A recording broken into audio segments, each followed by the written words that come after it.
저는 킹덤 비전이라는 큰 주제로 하나님의 말씀을 전해오고 있습니다.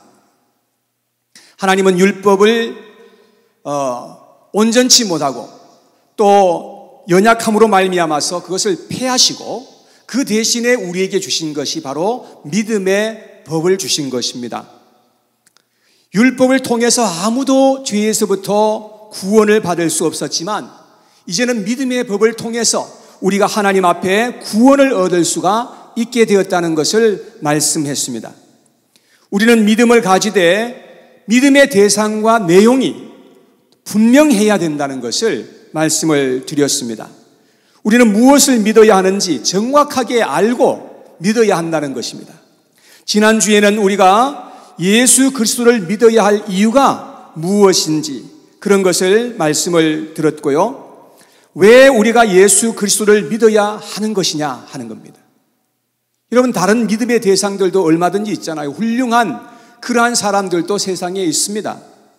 예를 들자면 부다, 부처도 우리가 믿을 수 있고 아니면 알라신도 믿을 수 있고 김일성이도 믿을 수 있고 그렇지 않습니까?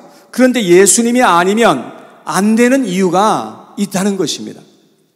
첫째, 예수 그리스도는 하나님의 아들이시다라고 말씀을 드렸습니다.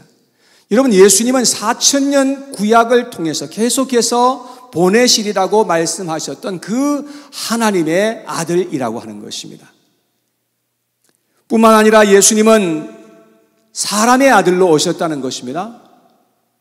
예수님은 하나님의 아들일 뿐만 아니라 사람의 아들로 우리에게 찾아오신 것입니다. 그래서 예수님은 100% 하나님의 아들이시고 100% 사람의 아들로 우리에게 오신 것입니다. 셋째, 예수 그리스도는 하나님 자신이셨음을 성경은 너무나 분명하게 우리에게 말씀해 주신 것을 지난주에 살펴보았습니다. 넷째, 예수 그리스도는 세상에서 유일한 참 구원자이시고 중보자이라는 사실을 또한 지난주에 말씀을 드렸습니다. 그래서 우리는 오직 예수 그리스도를 믿어야 한다는 것을 지난주에 말씀을 통해서 여러분들에게 증거하였습니다. 오늘은 예수 그리스도를 믿을 때에 우리가 얻을 수 있는 열매와 상급이 무엇인지를 함께 상고해 보려고 합니다. 여러분, 예수 그리스도를 자신의 하나님이며 구원자로 우리가 믿고 마음에 영접할 때에 어떤 약속이 우리에게 임하는지 알고 계시는지요?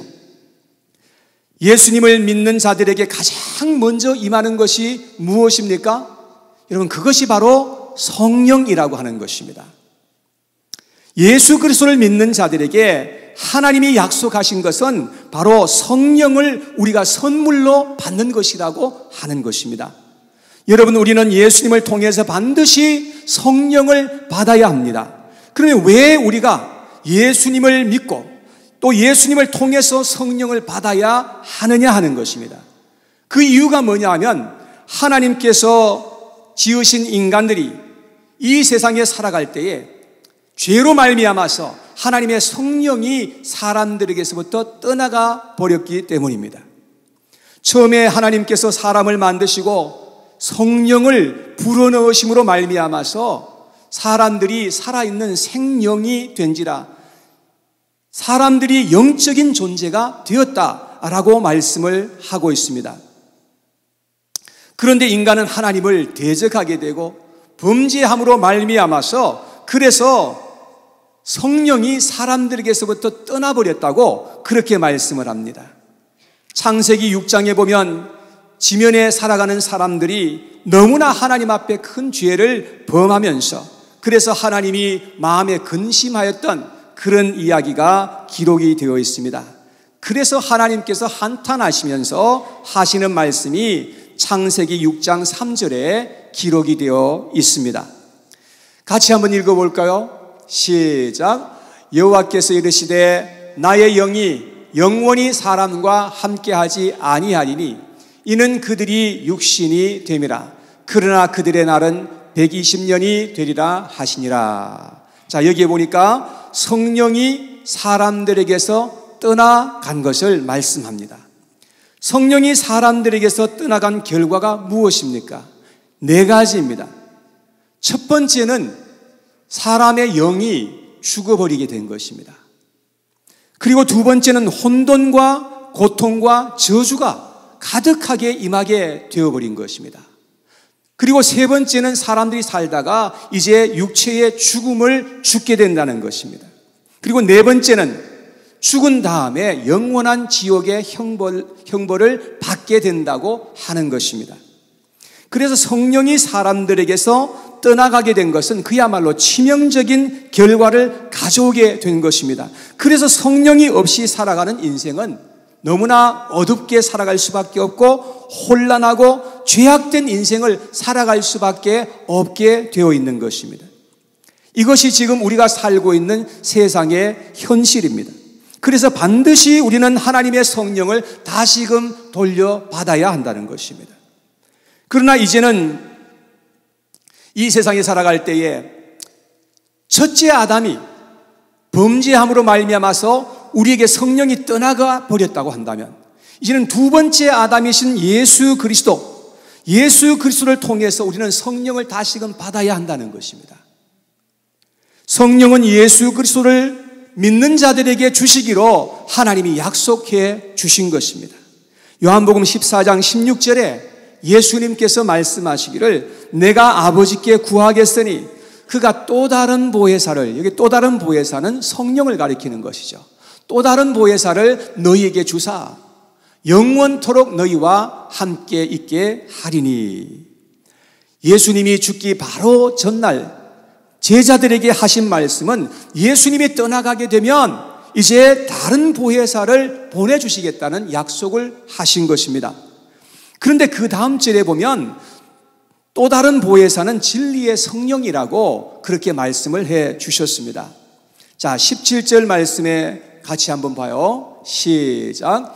그는 진리의 영이라 세상은 능히 그를 받지 못하나니 이는 그를 보지도 못하고 알지도 못함이라. 그러나 너희는 그를 아나니 그는 너희와 함께 거하시며 또 너희 속에 계시겠습니다. 진리의 성령이 오시면 어떻게 하신다고 예수님께서 말씀하십니까? 진리의 성령은 믿는 자와 영원히 함께 하시고 그 속에 거하실 것이라고 말씀해 주십니다. 그러니까 죄로 말미암아 떠나버렸던 성령께서 믿는 자들에게 들어오신다는 것입니다. 자, 이것이 하나님께서 우리에게 약속하신 그런 말씀입니다. 자, 성령이 우리에게 임하실 때에 4가지의 영역으로 우리에게 임하십니다. 그 첫 번째는 성령은 우리의 영에 임하신다는 것입니다. 성령이 우리의 영에 임하시면 죽은 우리의 영을 다시금 부활하게 하시는 것입니다. 그래서 에베소서 2장 1절에 보면 기록하기를 그는 허물과 죄로 죽었던 너희를 살리셨도다 그렇게 말씀했습니다. 허물과 죄로 우리의 영은 완전히 죽었다는 것을 성경은 말씀하고 있지 않습니까? 그런데 성령이 우리에게 임하셔서 우리의 영을 다시 살리셨다는 것입니다. 우리의 죽었던 영을 부활시키셨다고 그렇게 말씀하고 있는 것입니다. 고린도후서 5장 17절에 보면 기록하기를 그런즉 누구든지 그리스도 안에 있으면 새로운 피조물이라 이전 것은 지나갔으니 보라 새 것이 되었도다 라고 말씀합니다. 우리는 성령을 통해서 완전히 새로운 피조물로 다시 태어나게 된 것입니다. 이런 것을 가리켜서 구원을 받았다, 거듭났다, 하나님 앞에 의롭게 되었다 그렇게 표현하는 것입니다. 성령으로 말미암아 우리의 영은 이미 부활되고 죽음에서 다시금 살아났다는 것을 성령은 말씀하고 있지 않습니까? 그리고 하나님 앞에서 거룩하고 영화롭게 되었다는 사실을 여러분 믿으시기를 바랍니다. 성령이 임할 때 우리의 영에 이런 놀라운 일들이 일어나게 된다고 성경은 이렇게 말씀해 주고 있습니다. 에스겔서 37장에 보면 에스겔은 골짜기에 마른 뼈들이 가득한 그런 환상을 보게 되는 것입니다. 하나님께서 에스겔 선지자에게 뼈들을 향해서 하나님의 말씀을 대언하라고 하십니다. 그래서 에스겔 선지자가 그 마른 뼈들을 향해서 하나님의 말씀을 대언을 하게 됩니다. 그랬더니 뼈들이 덜그덕 소리를 내면서 자기의 짝을 찾아가서 골격을 이룹니다. 그래서 해골이 되는 것입니다. 그리고 그 해골을 향해서 또 에스겔 선지자가 말씀을 대언하니까 뼈의 근육과 힘줄과 살까지 덮이게 되는 것입니다. 그래서 시체가 되어요. 그렇지만 그 시체는 아직도 생명이 없고 그야말로 죽은 그런 시체에 불과했던 것입니다. 그런데 하나님은 이스라엘 백성들의 모습이 마치 마른 뼈와 시체와 같다는 그런 말씀을 하셨습니다. 이스라엘 백성들이 참으로 너무나 보잘것없는 그러한 연약한 존재들이었다는 것을 말씀하신 것입니다. 그런데 에스겔 선지자가 하나님의 말씀을 대언했을 때에 하나님의 영이 그 시체 속으로 들어가서 그래서 그 시체들이 다 살아서 일어나게 되었고 하나님의 큰 군대가 되었더라 하고 말씀하고 있는 것입니다. 사람들에게 성령이 임하지 않으면 살았다 하지만 죽은 자와 다름이 없다는 것입니다. 성령이 그 안에 없으면 마치 마른 뼈와 같고 죽은 시체와 같다고 하는 것을 말씀하는 것입니다.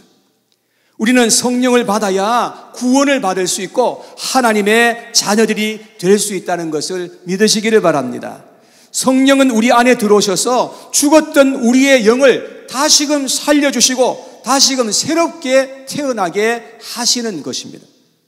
이것이 바로 성령이 임하실 때에 우리에게 일어나게 되는 현상인 것입니다. 우리는 눈으로 볼 수는 없지만 우리 속에 우리의 영에 그러한 일이 일어나게 된다는 말입니다.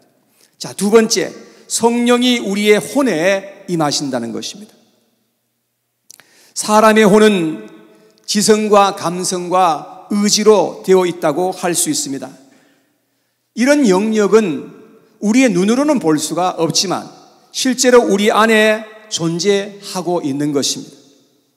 그런데 죄로 말미암아 모든 혼적인 부분이 그만 타락하고 망가져 버리게 된 것입니다. 그래서 사람들의 지성은 온갖 잘못된 정보와 지식으로 가득 차 버리게 된 것입니다. 그래서 사람들은 잘못된 사상과 믿음과 고정관념을 가지고 세상에 지금 살아가고 있는 것입니다.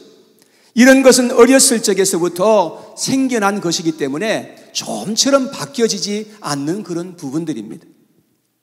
뿐만 아니라 사람의 감정 또한 말할 수 없는 그런 많은 상처와 그런 그 상처로 말미암아 골마 터져서 병이 들어있는 그런 상태가 되어버린 것입니다. 그래서 온갖 종류의 정신 창단과 이상이 생기기도 하는 것입니다. 그리고 사람들의 의지도 너무나 망가져 버려서 마땅히 자기가 해야 되는 것은 하지 않으려고 하고 하지 말아야 되는 것은 하려고 하는 그런 모습을 가지게 된 것입니다. 페인트가 젖었으니까 만지지 마시오 하고 붙여놓으면 더 만지고 싶은 그런 마음이 드는 것입니다. 선악과를 따먹지 말라고 하셨으면 그것을 따먹지 말았어야 했던 것입니다.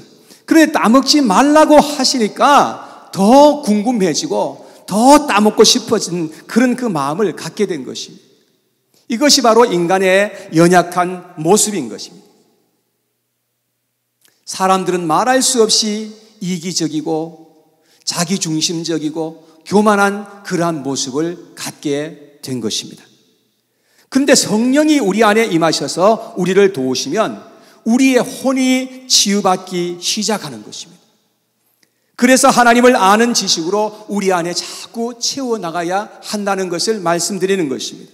하나님의 말씀과 성령이 우리 안에 채워지면 채워질수록 우리에게 치유가 빨리 일어나게 되는 것입니다. 우리가 성장하고 성화하는 부분은 바로 우리의 혼적인 영역입니다. 하나님은 우리의 영을 거듭나게 하셨지만 우리의 혼적인 부분은 온전치 못한 상태로 그냥 내버려 두신 것입니다. 그래서 우리가 구원받은 후에도 옛 습관과 성품이 여기저기에서 툭툭 터져나오게 되는 겁니다. 혼적인 부분은 우리가 이 땅 위에 사는 동안에 계속해서 우리가 점령해 나가야 하는 그런 영역에 속하는 것입니다. 그래서 우리가 구원받은 그 사람들은 성령 충만하도록 해야 되는 것이, 성령 충만하면 할수록 우리의 혼적인 부분에 강력한 회복이 일어나게 되기 때문에 그런 것입니다. 그래서 사람들이 기쁨도 얻고 위로와 평강과 담대한 마음을 갖게 되어서 그래서 풍성한 삶을 살고 승리하는 삶을 살게 되는 것이죠. 사랑하는 여러분, 이러한 은혜가 우리 모두에게 풍성하게 일어나게 되기를 간절히 원합니다. 세 번째, 성령은 우리의 육체에도 임하신다고 하는 것입니다. 성령이 육체에 임하실 때에 병고침을 받게 되고 건강하게 되기도 합니다. 저는 본래 온갖 종류의 건강에 문제가 있었던 사람이었습니다. 머리는 늘 아픈 그런 경우가 많았고 음식을 먹으면 아주 자주 체하는 그런 체질이었습니다. 그리고 감기도 늘 달고 살았습니다. 심지어는 여름에도 감기가 걸릴 정도였으니까요. 그런데 예수님을 믿고 나서 신기하게도 머리 아프고 체하는 그런 증상이 완전히 싹 그냥 사라져 버렸습니다. 제가 예수님을 믿어서 지금 이만큼 건강을 유지하고 있다는 것을 저는 너무나 잘 알고 있습니다.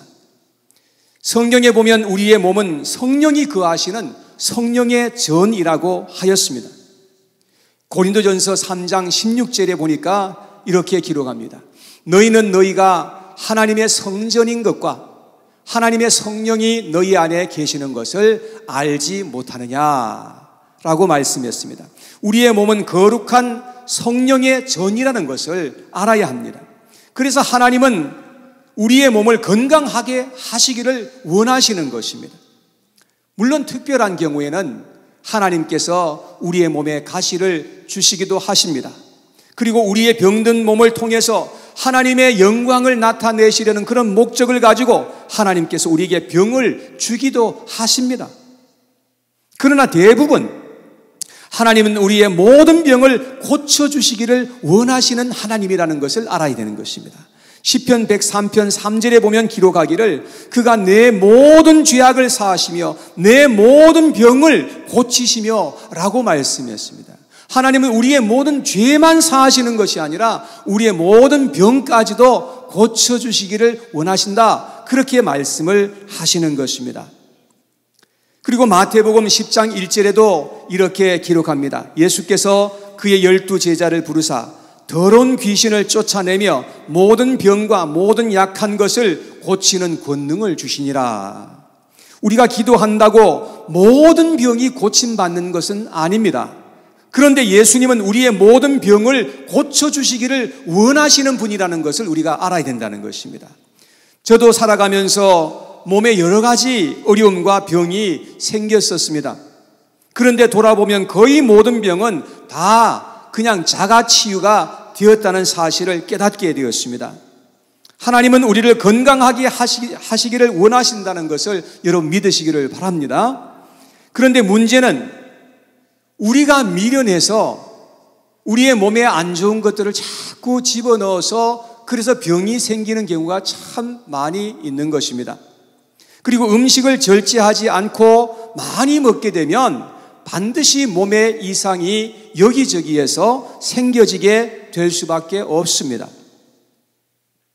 성령께서 우리의 몸도 지켜주시도록 더욱더 기도하시고 하나님을 의지하여 이 세상을 살아가시는 저와 여러분들 모두가 되시기를 축원합니다.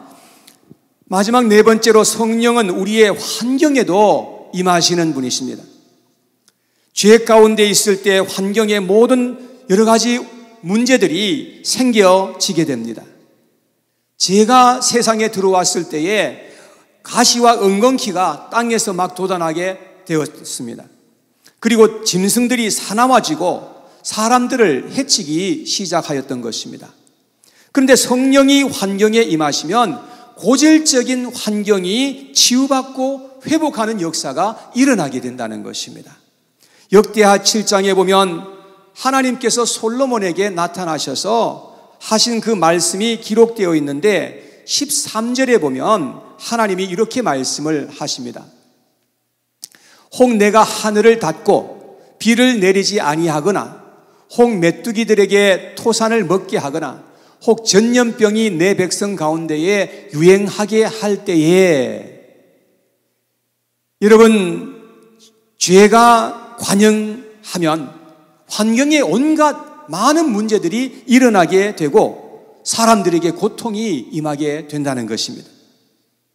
하나님은 환경을 통해서 우리에게 말씀하실 때가 많습니다. 그런데 그런 가운데서 하나님을 찾고 우리가 구하게 될 때에 하나님께서 어떻게 하실 것을 14절에 말씀을 하여 주셨습니다. 자, 14절에 같이 읽어봐요. 시작. 내 이름으로 일컫는 내 백성이 그들의 악한 길에서 떠나 스스로 낮추고 기도하여 내 얼굴을 찾으면 내가 하늘에서 듣고 그들의 죄를 사하고 그들의 땅을 고칠지라. 하나님은 우리의 삶의 복을 주실 뿐만 아니라 우리의 땅을 고쳐주시는 분이시라고 성경은 말씀하고 있습니다. 하나님은 우리의 가정과 직장에도 좋은 환경을 만들어 주시기를 얼마나 원하시는지 모릅니다. 환경에 문제가 생기고 고통이 일어날 때에 우리가 해야 하는 일은 뭐냐 하면 하나님께로 돌이키는 일인 것입니다. 그리하면 하나님은 치유의 손길로 역사하여 주신다는 것입니다. 이삭이 한 해는 농사를 지었는데 100배의 수확을 거두었더라. 성경은 그렇게 말씀합니다. 여러분, 하나님이 우리를 도우시면 환경이 치유가 되기 시작한다는 것입니다. 말라기서 4장 2절에 보니까 기록하기를, 같이 한번 읽어봐요. 시작. 내 이름을 경외하는 너희에게는 공의로운 해가 떠올라서 치료하는 광선을 비추리니 너희가 나가서 외양간에서 나온 송아지같이 뛰리라. 하나님은 모든 영역에서 치유하시는 여호와 라파의 하나님이신 것을 믿으시기를 바랍니다.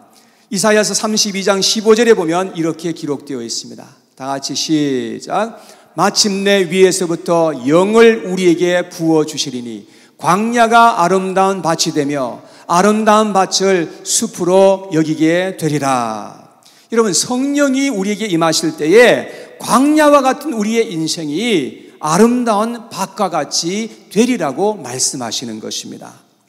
우리가 예수님을 잘 믿고 성령으로 살아가면 우리에게 하나님이 형통한 길을 주시는 하나님이신 것을 믿으시기를 바랍니다.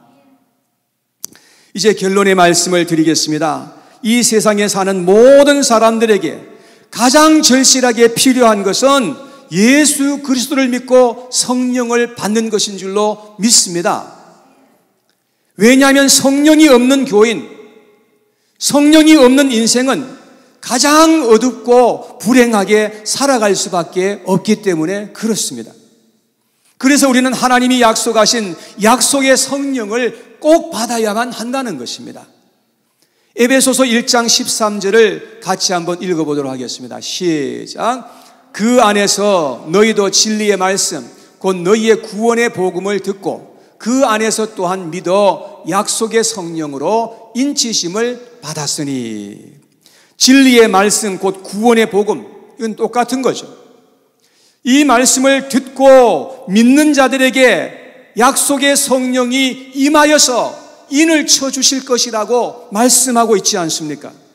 그리고 우리 안에 영원토록 함께 있게 하여 주실 것이라고 예수님께서 요한복음 14장 16절에 말씀해 주고 있는 것입니다. 그리고 성령께서 우리에게 보증이 되어주신다고 에베소서 1장 14절에 계속 말씀하고 있습니다. 다 같이 시작. 이는 우리 기업의 보증이 되사 그 얻으신 것을 속량하시고 그의 영광을 찬송하게 하려 하심이라. 여러분, 보증한다는 말이 무슨 의미인 것입니까? 성령의 인을 치실 때에 하나님께서는 소유권을 주장하신다는 것입니다. 그래서 성령의 보증을 하신다는 것입니다. 히브리서 6장 17절을 같이 보겠습니다. 시작. 하나님은 약속을 기업으로 받는 자들에게 그 뜻이 변하지 아니함을 충분히 나타내시려고 그 일을 맹세로 보증하셨나니. 자, 13절에 올라가서 보면 하나님은 자기 자신을 가리켜서 맹세하신다, 이런 말씀이 나와 있습니다. 왜냐하면 하나님보다 더 높은 존재, 그 대상이 없기 때문에 하나님은 자신을 향해서 맹세하신다는 겁니다.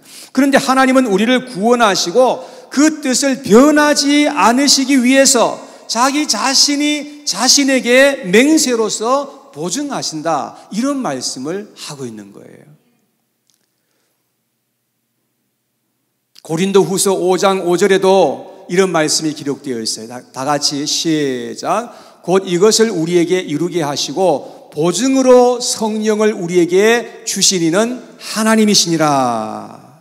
여러분, 이제 예수 그리스도로 말미암아 부어주신 성령은 구약 시대 때처럼 떠나가시는 그런 성령님이 아니고 우리와 함께 영원히 함께 하시는 임마누엘 하나님이신 것을 믿으시기를 축원합니다. 저는 백도 복숭아를 참 좋아합니다. 이 한 입을 그냥 이 입에 물면 그 달콤하고 시원한 주스가 입속으로 그냥 쫙 그냥 들어옵니다. 얼마나 맛있는지 몰라요. 침이 그냥 막 돌아가네요. 여러분, 이 복숭아를 먹고 나면은 그 다음에 뭐가 나오죠? 씨앗이 나옵니다. 예. 그런데 놀랍게도 씨앗 속에, 씨앗을 까보면 저 속에 또 씨앗의 알갱이가 나오는 것을 볼 수가 있습니다. 여러분, 그렇듯이 우리도 역시 육과 혼과 영으로 그렇게 되어 있어요. 그래서 우리가 성령이 우리의 삶 속에 임하게 될 때에 모든 영역에서 하나님께서 우리에게 복을 주시고 영원히 살게 하시는 것을 성경은 말씀하고 있는 것입니다. 사랑하는 여러분, 예수 그리스도를 여러분들의 하나님과 구원자로 믿어서 성령을 꼭 받으시기를 주님의 이름으로 축복합니다. 그리고 성령 충만을 받으시고 그래서 신령한 하나님의 복을 많이 받으시고 누리시면서 이 세상을 살아가시는 우리 모두가 되었으면 좋겠습니다. 예수님은 우리의 영과 혼과 몸을 온전히 구원해 주실 수 있는 참 하나님이시며 구원자이신 것을 믿으시기를 축원합니다.